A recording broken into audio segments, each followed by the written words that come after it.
नमस्कार दोस्तों, स्वागत है आपका उमंग एकेडमी A to Z में। जैसा कि आपको पता होगा कि अभी ना MP टेट की जो परीक्षा तिथि है वो घोषित कर दी गई है और आपका पेपर कब होगा, ये 2 जनवरी से लेकर के 23 जनवरी तक आपके पेपर चलेंगे।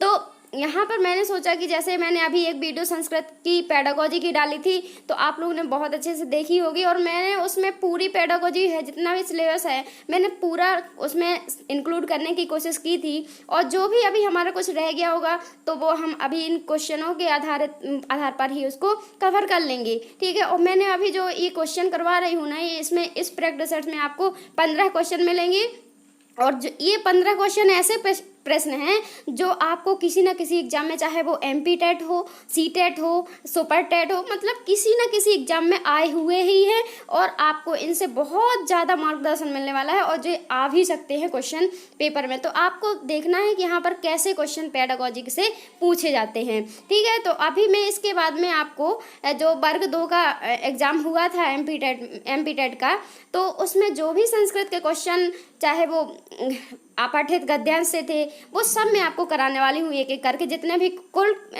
कितने 50 पेपर हुए थे कुल मिला के, चाहे वो उर्दू, संस्कृत, हिंदी सभी के मिला करके, तो सभी में सेकंड लैंग्वेज में संस्कृत तो रही है, तो वो सभी जो जितने भी संस्कृत के टेस्ट हैं हुए थे वो मैं सब आपको यहाँ पर करवाऊँगी, ठीक है। तो अभी फिलहाल हम इस वीडियो में देखते हैं यहाँ पर ये वाली क्वेश्चन जो परीक्षाओं की दृष्टि से बहुत ज़्यादा महत्वपूर्ण है।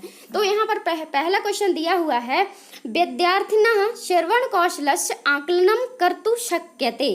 क्या है? विद्यार्थिनम श्रवण कौशलस्य आकलन कर्तुं शक्यते। मतलब में अब आपको यहाँ कैसे पेपर में जब क्वेश्चन आपको दिखाई देगा तो आपको यदि संस्कृत बिल्कुल भी नहीं आती है तो आपको यहाँ पर देखना है क्या विद्यार्थी ना, मतलब में प्यार विद्यार्थियों को, तो उससे तो आपको कोई मतलब नहीं है। यहाँ देखो आप, ये श्रवण कौशलस्य लिखा हुआ है। श्रवण कौशलस्य मतलब सुनने वाला कौशल का, आकलन मतलब में मूल्यांकन या फिर, ठीक है। तो यहाँ पर क्या है, इसका उत्तर क्या हो सकता है कि प्रतिदिनम पुनः अभ्यास द्वारा, मतलब जो श्रवण कौशल है उसका आकलन कैसे कर सकते हैं हम विद्यार्थियों का, ठीक है। तो प्रतिदिन पुनः अभ्यास द्वारा, या फिर कक्षाया वर्णनम कृत्वा तदुपरति बोधपरक प्रश्नों द्वारा, या फिर अधिकमम मौन वाचनार्थम अवसर प्रदानेन, या फिर छात्रान भ्रमणार्थ बहि नीत्वा, ठीक है। तो इसका उत्तर क्या है आपका? ब नंबर है, कथायाम वर्णनम कृत्वा तदुपरि बोधपरक प्रश्न।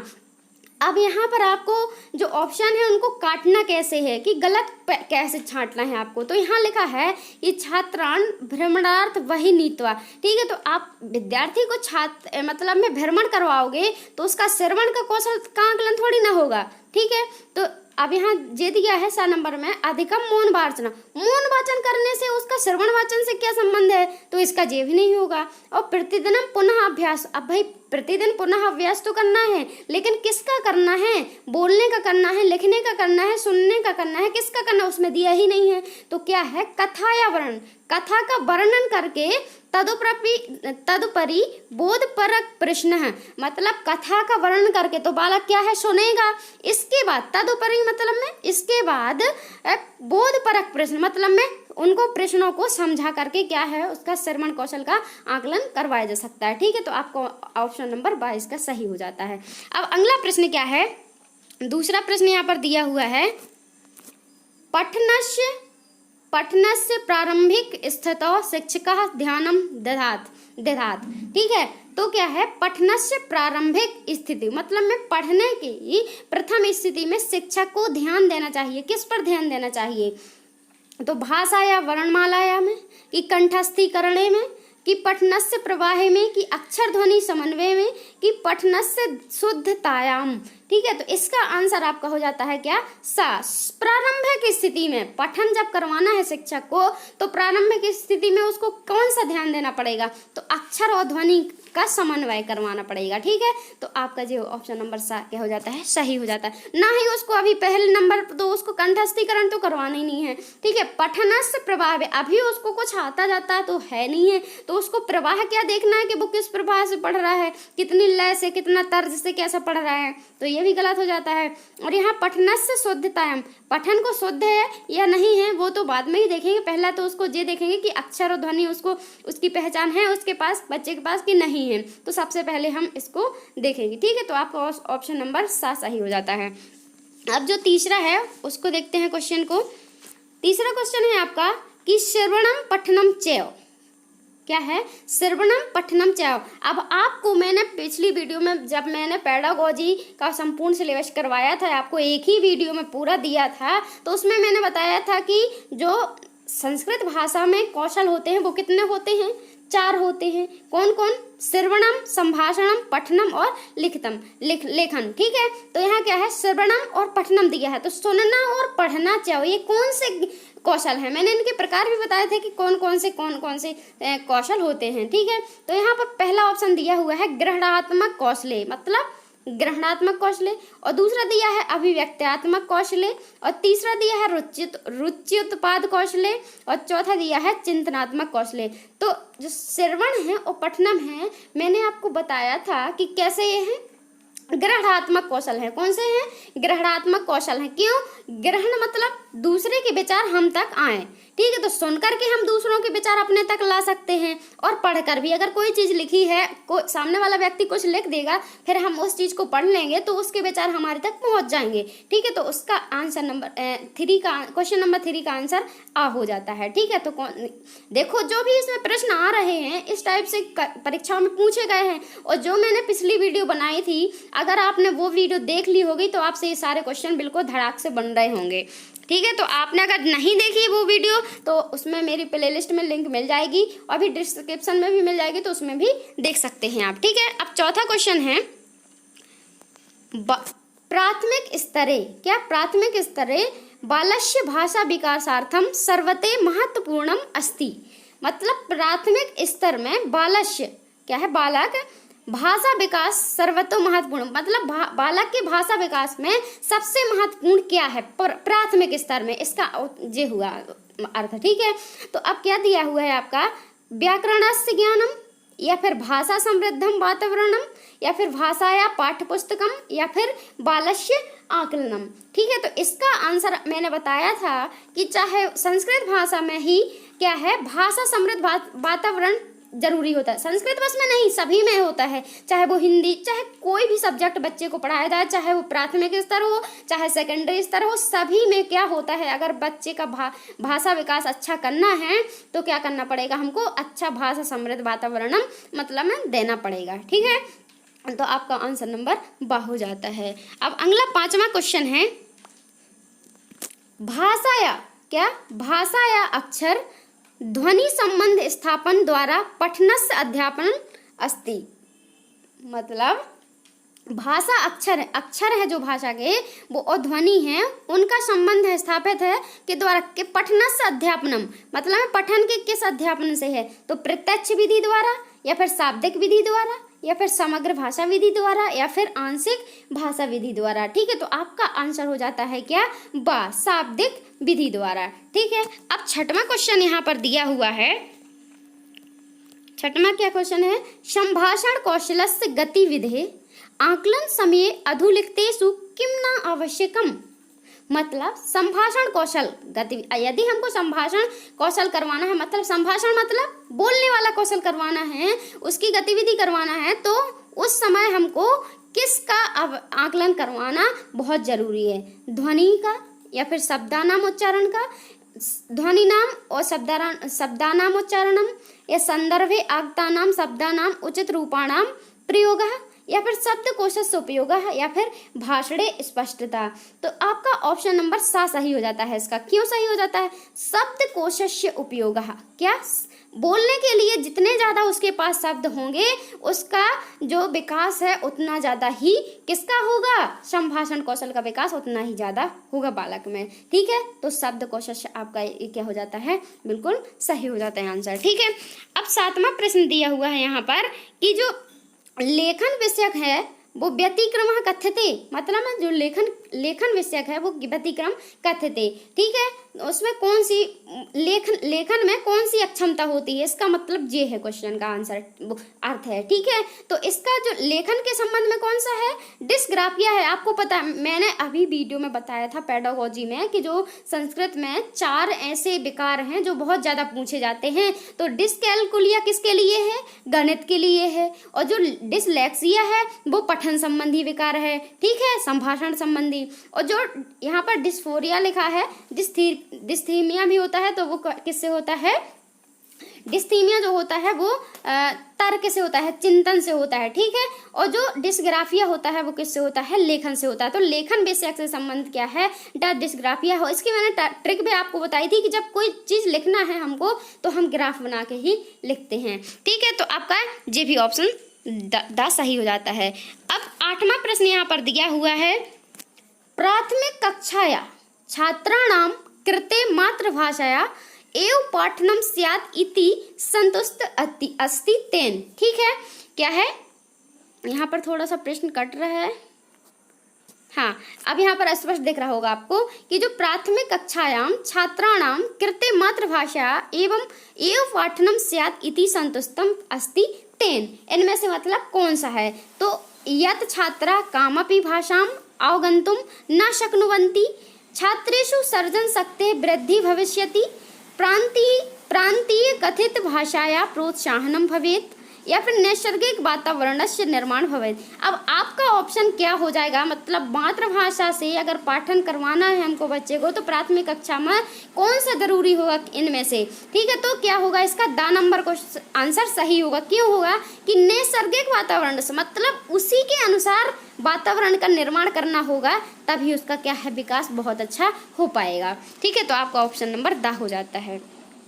अब यहाँ पर 9वां क्वेश्चन दिया हुआ है, पठनम नाम न केवलम लिखित पाठस्य उच्चारणम अपितु एतद अपि महत्वपूर्ण यत् कश्चित्। मतलब पठनम नाम न केवलम मतलब पठनम का न केवल लिखित पाठस्य है, बल्कि उच्चारण क्या है? लिखित पाठस्य उच्चारणम नहीं है, अपितु एतत् अपि महत्वपूर्ण, मतलब यह बहुत महत्वपूर्ण है। तो अब इसका आंसर क्या होगा? इसका ऑप्शन क्या दिए हुए हैं? नवीन शब्दानां नवीन वाक्य रचनाया च अधिगम कुर्यात्, नवीन शब्दानां उच्चारण गत्या समस्या दूरी कुर्यात्, और स्फुट वक्ता अपि भवेत्, पाठस्य अर्थबोधस्य अवबोध कुर्यात्, ठीक है। तो अब अगर आपने मेरी वीडियो देखी है अच्छे से, बहुत ध्यान से देखी है, पिछली वाली वीडियो पेडागोजी से संबंधित थी जो, तो आपका ये क्वेश्चन बिल्कुल 101% क्लियर ही हो जाएगा। तो इसका ऑप्शन नंबर द सही है। क्यों सही है? मैंने क्या कहा था कि जो पठन से संबंधित अगर कुछ भी चीज़ आपसे पूछी जाती है और अगर अर्थ आ जाता है तो आपको क्या करना है? वो ही क्वेश्चन आपका राइट होगा, ठीक है। तो क्या होगा? द ऑप्शन यहाँ पर आपका सही हो जाता है। पाठस्य अर्थस्य अवबोधक कुर्यात्, ठीक है। अगर पठनम का केवल लिखित रूप उच्चारणम ये सब करवाना है तो क्या होगा? उसको अर्थबोध अवबोध करवाना, मतलब में अर्थ की समझ करवाना पड़ेगा आपको, ठीक है। तो आपका 9वां क्वेश्चन का ऑप्शन नंबर द सही हो जाता है। अब यहाँ पर अगला क्वेश्चन दिया हुआ है, शिक्षकस्य सहायेन औपचारिकतया का भाषा अधिगम्यते, मतलब शिक्षक की कौन सी भाषा सहायक है कि औपचारिक भाषा है जो उसकी सहायक है, ठीक है। तो इसका जो ऑप्शन दिए हुए हैं वो है मातृभाषा, गृह भाषा, प्रथम भाषा और द्वितीय भाषा। तो आपको मैंने इसको बहुत अच्छे डिटेल से बताया है कि औपचारिक क्या है, अनौपचारिक क्या है, प्रथम भाषा, द्वितीय भाषा कहाँ उपयोग की जाती है। तो आप वहाँ पर वीडियो में जा करके देख सकते हैं। अगर आपने एक बार वो वीडियो नहीं देखी है तो आपको बहुत ज़रूरी है कि पहले वो वीडियो देखें, फिर ये वाला प्रैक्टिस सेट्स लगाएं, तो आपको पूरा समझ में आएगा, ठीक है। तो वैसे तो इसका आंसर है क्या है? द्वितीय भाषा है। क्या है? द्वितीय भाषा है। जो प्रथम भाषा होती है वो ही क्या होती है? मातृभाषा होती है वाला की, और वो क्या है? अनौपचारिक शिक्षा ग्रहण करता है उससे कहाँ? अपने गृह में, पास पड़ोस में, समाज में, ठीक है। तो क्या है? मातृभाषा और प्रथम भाषा एक ही है तो उससे करता है, और गृह भाषा तो कोई होती नहीं है, ठीक है। तो औपचारिक जो भाषा होती है वो द्वितीय भाषा होती है जिससे विद्यालय में इसका अधिगम करवाया जाता है, ठीक है। तो आपको ऑप्शन नंबर क्या हो जाएगा? 4 हो जाएगा, ड नंबर हो जाएगा, ठीक है। अब अगला जो क्वेश्चन दिया हुआ है वो क्या है? भाषाया कक्षायाम कथा कथनस्य महत्वपूर्ण भूमिका वर्तते यत्, ठीक है।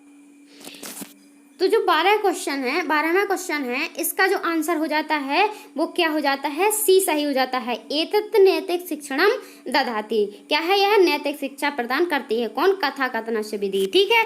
तो आपका ऑप्शन नंबर सा सही हो जाता है। अब अगला जो क्वेश्चन है वो दिया हुआ है, भाषाया पाठ चर्चायाम साहित्यस्य समावेश स्यात् है, ठीक है।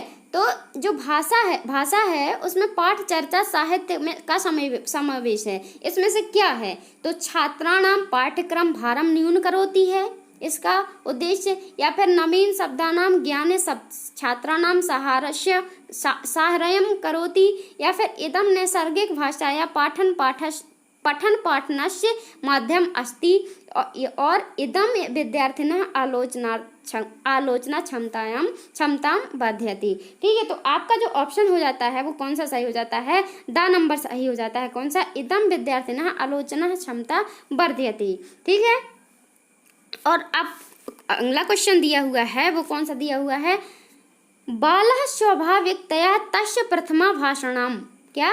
बालः स्वाभाविकतया तस्य प्रथमा भाषाम, तो अधिग्रहण करोति, पुनर्वलन करोति, या फिर अधिगच्छति, या फिर अनुकरोति। तो मैंने आपको इसका बहुत अच्छे से बताया कि जो प्रथम भाषा होती है, बालक जब सीखता है उसका स्वभाव ऐसा होता है कि वो क्या है? अनुकरण के द्वारा ही पूरा सीखता है। तो मैंने आपको जी बहुत अच्छे से उसमें बताया है वीडियो में। ठीक है, तो इसका ऑप्शन नंबर 10 सही हो जाता है। कौन सा? अनुकरोति, है ना। अब जो अगला क्वेश्चन और लास्ट क्वेश्चन दिया हुआ है वो क्या है?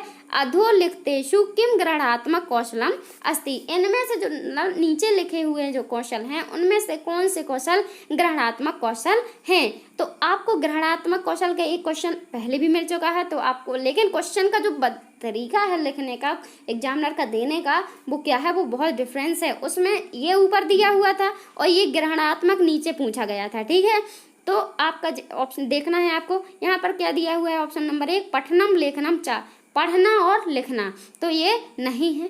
पठनम संभाषणम च, पढ़ना और बोलना, ये भी नहीं है। श्रवणम और संभाषणम, ये भी नहीं है। अब है क्या? ऑप्शन नंबर आपका 10 सही है। कौन सा? श्रवणम और पठनम च। तो सुनना और पढ़ना क्या है? ये ग्रहणात्मक कौशल हैं। ठीक है, तो यहाँ पर आपका ये प्रैक्टिस सेट, ये वीडियो यहाँ पर कंप्लीट होती है। अब मैं लेकर के आऊँगी अगली वीडियो, और एक वीडियो और आएगी ऐसी इसी प्रकार से क्वेश्चन जो पिछले साल परीक्षाओं में पूछे गए हैं। फिर इसके बाद में जो भी अभी एमपी टेट वर्ग 2 का पेपर हुआ था उसमें संस्कृत के जैसे भी क्वेश्चन पेडागोजी के पूछे गए थे, पेडागोजी के और जो अपठित गद्यांश से संबंधित, मैं सब वो लेकर के आपको एक एक करके पूरे करवाऊंगी। ठीक है, तो बने रहिए मेरे चैनल के साथ। और यहाँ पर आपको देखना है कि 15 में से आपके कितने क्वेश्चन सही हुए हैं। कमेंट बॉक्स में कमेंट करना कि आपके कितने क्वेश्चन सही हुए हैं, और अगर आपके 13+ नंबर से कम आए हैं तो इसका मतलब है कि आपने वो वीडियो नहीं देखी है,